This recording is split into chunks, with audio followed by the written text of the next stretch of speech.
Have you ever considered taking organizing advice from someone who is not a professional organizer or a minimalist?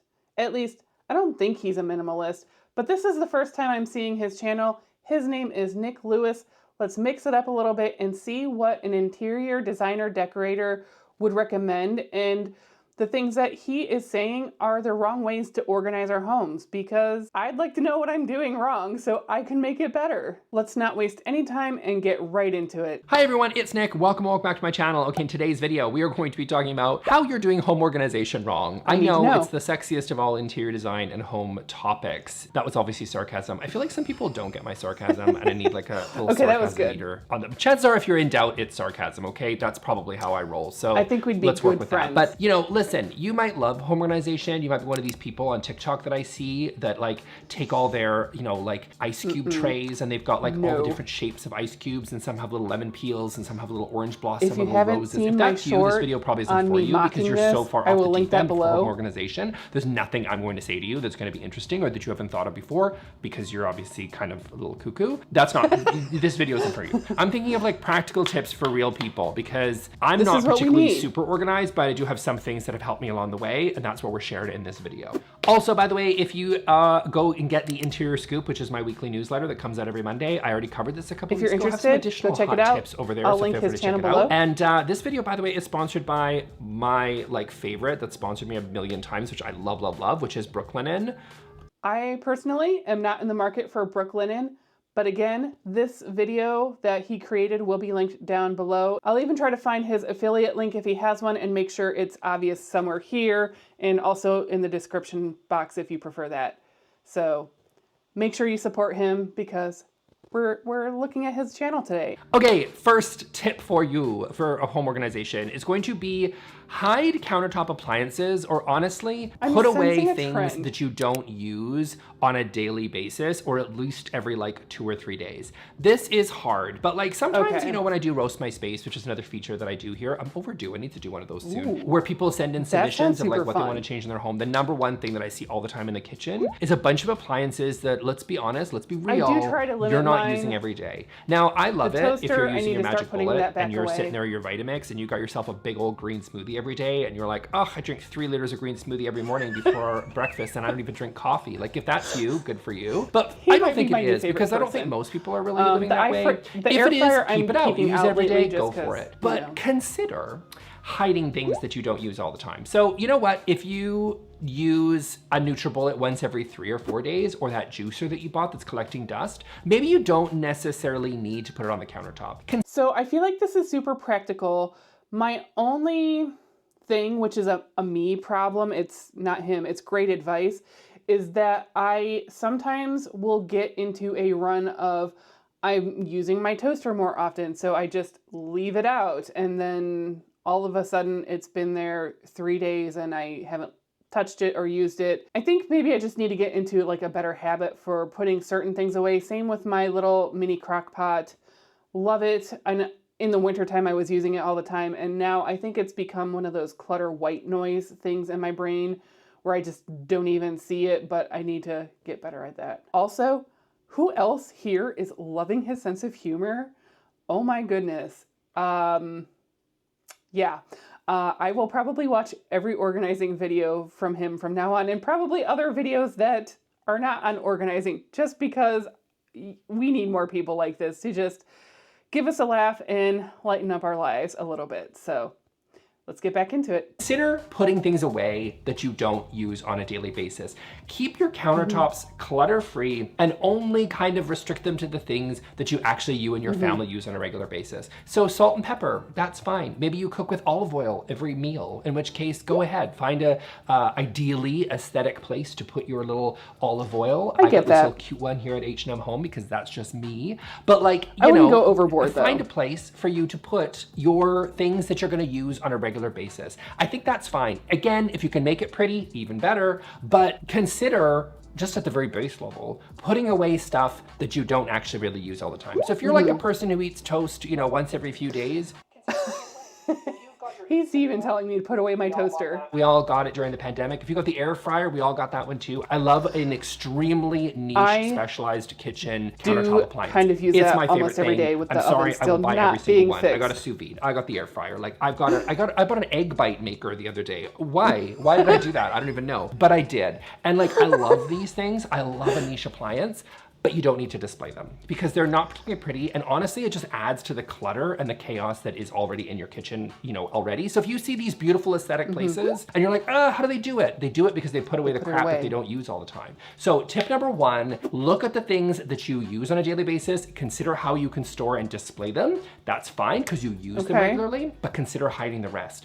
Okay, so it also sounds like he's talking about counter placement a little bit too without coming out and saying that. If we're a little bit more thoughtful on how we actually place them on the counter instead of just willy-nilly, and yeah, I gotta get better at that.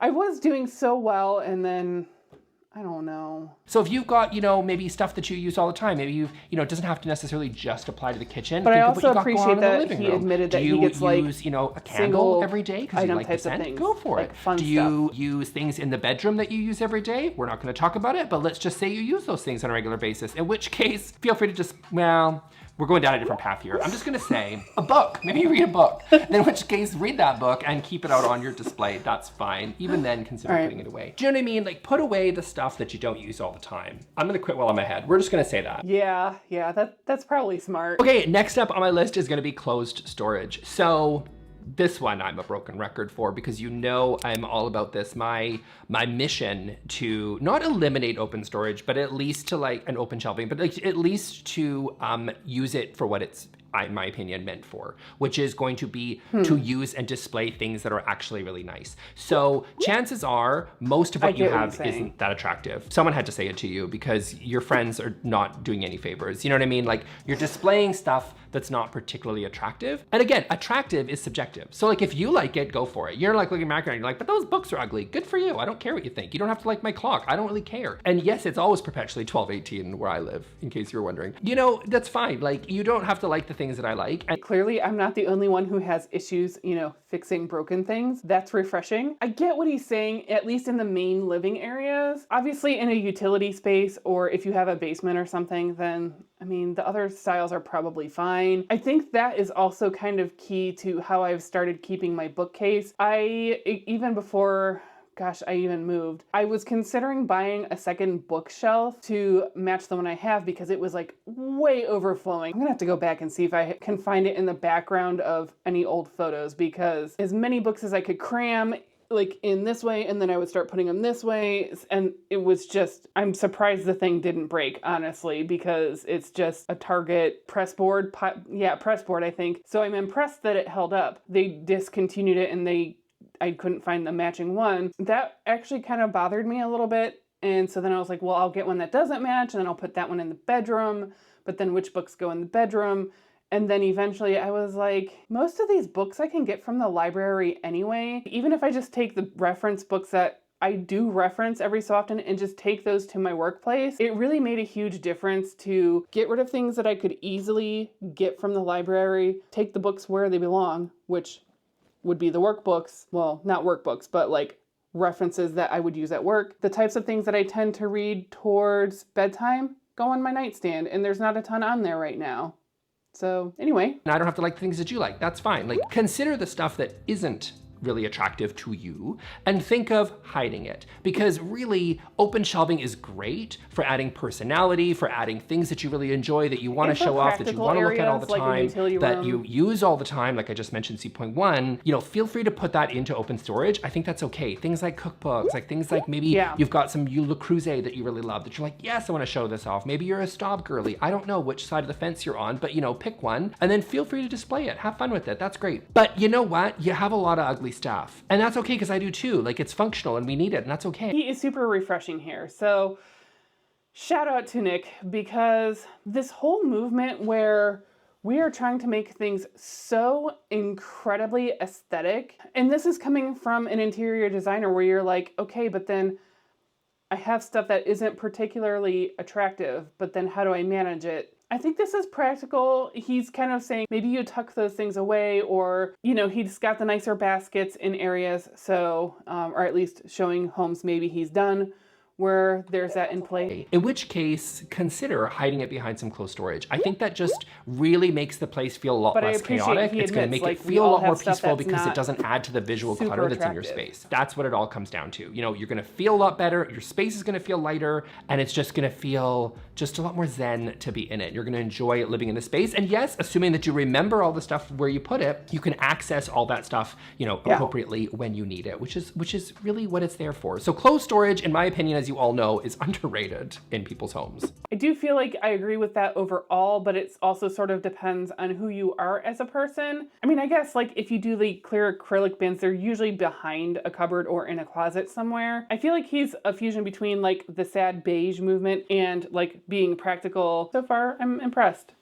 I like this guy. Okay, next up, it's going to be to create drop zones in your space for things that you, like your own habits that you already have. Because I learned this a part of aging wisdom that I may pass on to you, as I'm sure you've all shared, is that like people don't change very much. Like we always are really looking for that path of least resistance. And so I think sometimes when people start out with an organization plan for their home, they're like, you know what, this is the new me. The old me was a pile of garbage, but the new me, she and he, we just have it together. I think this is an incredibly important point. We can see what someone else is doing and we can want to do that thing, but we don't take the time to think about how it makes sense for us personally. So I'm interested to see where this is going. I struggle with drop zones just because of the layout of my house. So hopefully I'll get a couple of really good ideas from here. Oh, what? Like the new me is going to be so good. Like Nick in the future really has it together, you guys. Nick in the present is a hot mess. Nick from the past,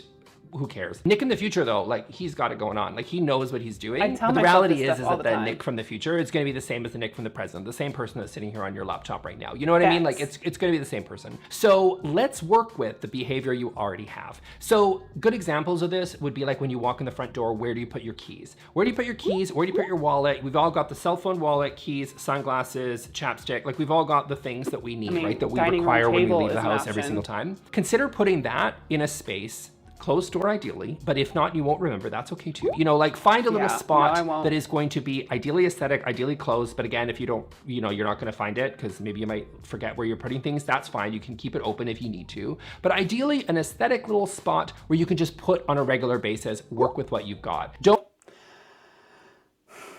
I'm going to struggle with this based on the examples that he was showing. Maybe, well, see, and I can't really even, because I use the back door a lot, and I have the hooks there, but hooks aren't necessarily for everything. And then, of course, I put plastic bags on there because, why not? I need to do something else with those, but that's another whole topic and discussion. How do I do better with the hooks?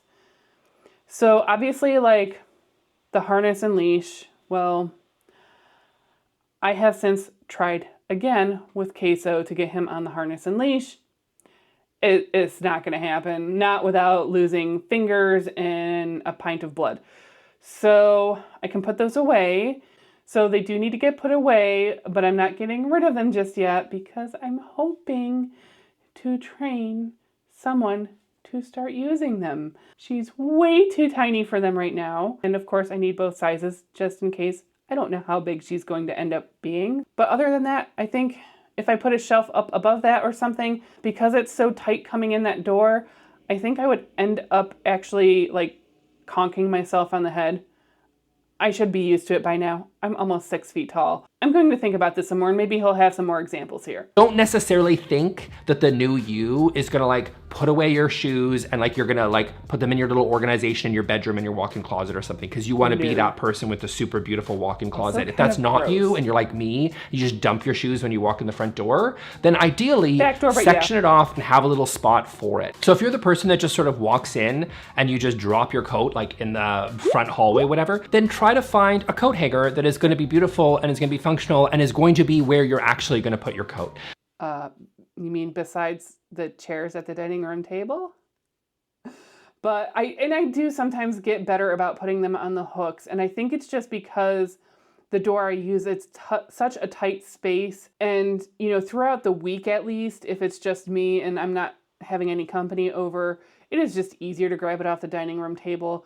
But I definitely will put those things on the hooks if I know someone's coming over. Because we all like to think we're going to be this person that's amazing and has it all together, but we're not. So just basically work with the patterns of behavior that you already have, and then design the organizational solution that's going to fit that behavior. In the bedroom is another really great example, right? So if you're a person that takes off their clothes or puts on their clothes, whatever, and they just end up like throwing it on the elliptical machine or that Peloton that you're... Or the floor, I guess is another option. Still paying the subscription for, by the way. And if you're just kind of like throwing it on the Peloton and then you're like, oh, right, like I should probably like hang it up or whatever. Well, then maybe design a solution that's going to make sense for you. Maybe put in a really beautiful rack, maybe put in a new organization system for where you can put your clothing that is going to work with what you already do, which I don't is know how I feel about that. throw it over something, throw it on the bed, throw it on the Peloton. Find a place where you can throw it that's actually going to keep you organized over the long term, because you like to think that you're going to be this person who hangs up everything, but you're not. You're just not that girl. Yeah. I'm sorry. I hate to be the one to tell you that, but it's time that you told yourself that and you just owned it, because that's who you are, and that's okay. Just work with what you got, not what you want to be. Okay, next on my list is going to be to anchor your items. I think that's an important point, is just understand who you are as a person and try different things to mitigate, you know, bad habits and make it a little bit easier for us to put things, you know, maybe not necessarily where they belong, but a good alternate spot, because we all do the same things. Yeah, I've been to everybody else's house that I can think of, and, you know, there's a shirt they wore for an hour sitting on the back of their computer chair or wherever. Like, these are things that we all struggle with. I'm trying out hooks. He's got this other solution that, depending on your living space, and if you have a larger master bedroom than what I have, that might be an interesting option for you to try. So there's two reasons why I think you should do that. First of all, what do I mean by anchoring items? I mean finding places where you can put trays or catch-alls or things that are going to hold several items at a time. I have these all over my place. You can probably see them in the background. Books are a really great way to do that. I remember a few years ago, I believe it was Dawn from The Minimal Mom who put a basket or a tray or something on top of the fridge just for her husband's stuff, because I think he's even taller than me, so it was easy for him to just throw his stuff up on top of the refrigerator. And so it was a good way to contain it, but also keep it visually not, you know, disruptive or anything. And I have taken that into a few spots in my house to test it out. I do like it overall. I do have some room for adjustment. There's definitely a few of those trays and containers that I should probably go through and, you know, evaluate what's actually in them. So yeah. Trays like I've got back here, another tray over here, things in the kitchen, things in the front hall closet. Like, I have a lot of spaces where I put little trays or little books that sort of provide kind of a baseline that other things, whether it's display, whether it's something like decor, or even just something like a catch-all that's going to keep your keys and coins and whatever, like, chapstick and cell phone or all that stuff that you're going to need, right? So it's either for organization strictly, or it could even be for displaying beautiful things in decor. And the reason is that it provides, first of all, it's aesthetically pleasing. It provides sort of a nice platform in which everything else sits. It's kind of similar for why I usually 99% of the time recommend that people get rugs. I really hate it when I walk into a place that's got engineered hardwood, concrete, vinyl plank, whatever. I'm not a rug person. I don't know. I'm just not.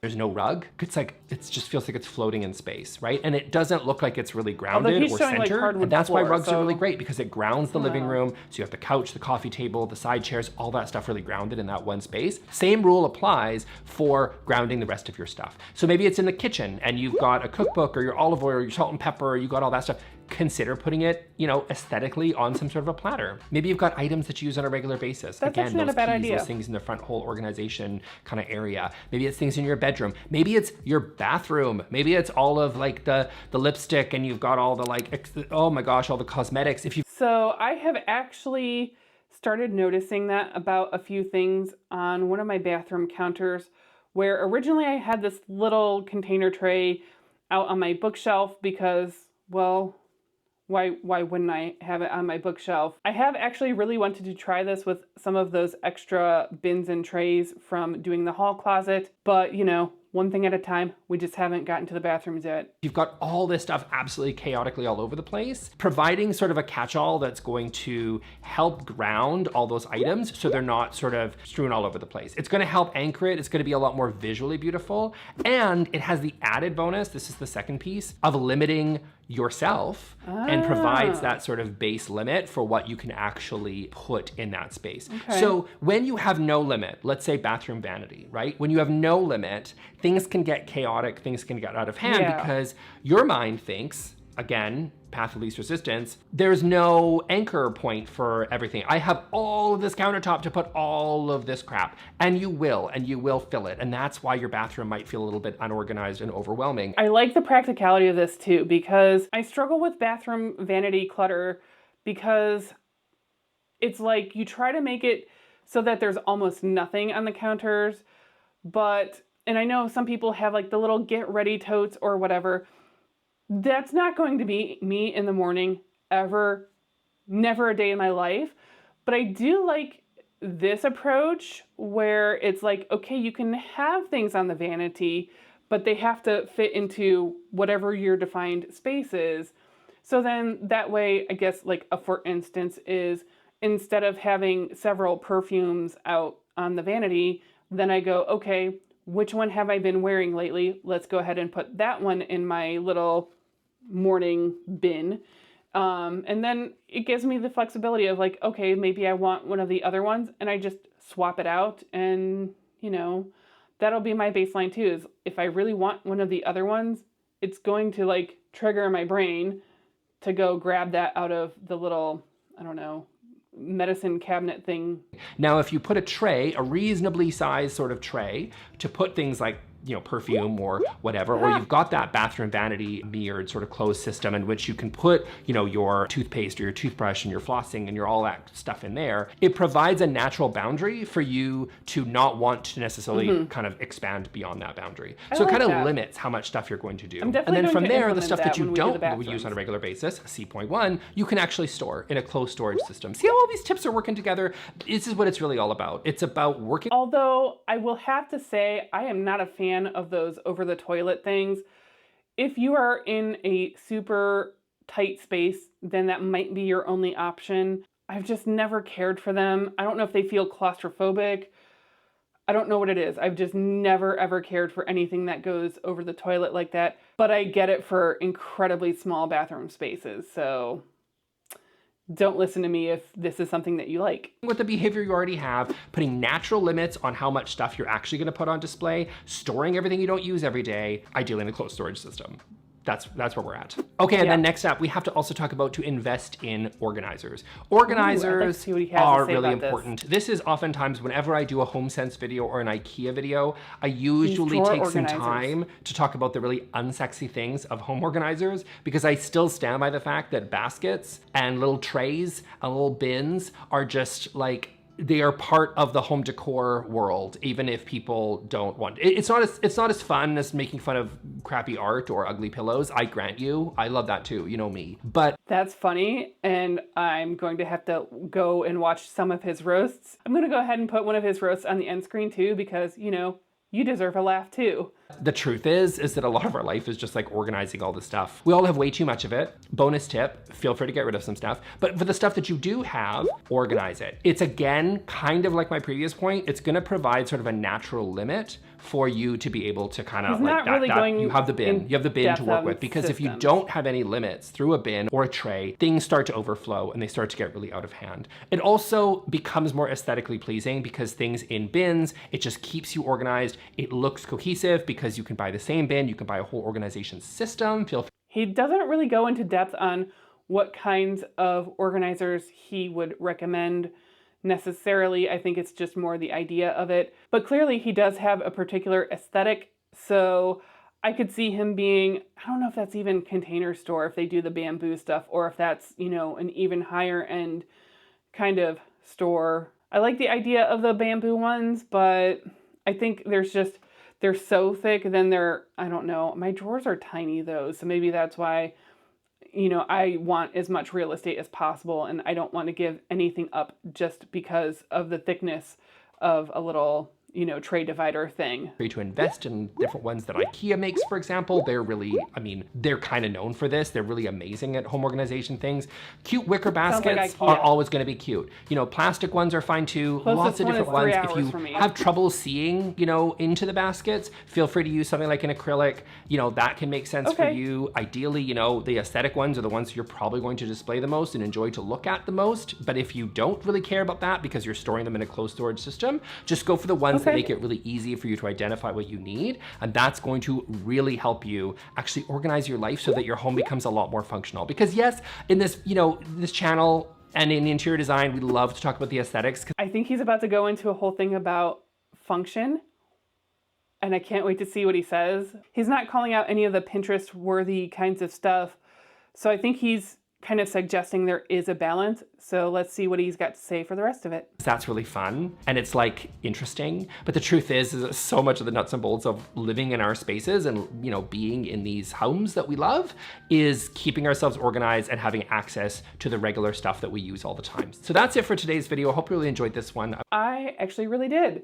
You know what? I think he's got a lot of good ideas, and I don't think he's so like on the Pinterest worthy bandwagon that the rest of us feel like, ugh, I can't even achieve this thing or aesthetic that he's promoting. I thought this was very helpful. I think he's got a good middle ground of aesthetic versus practical. So I do very much appreciate that. And I'd like to see what he's got to roast.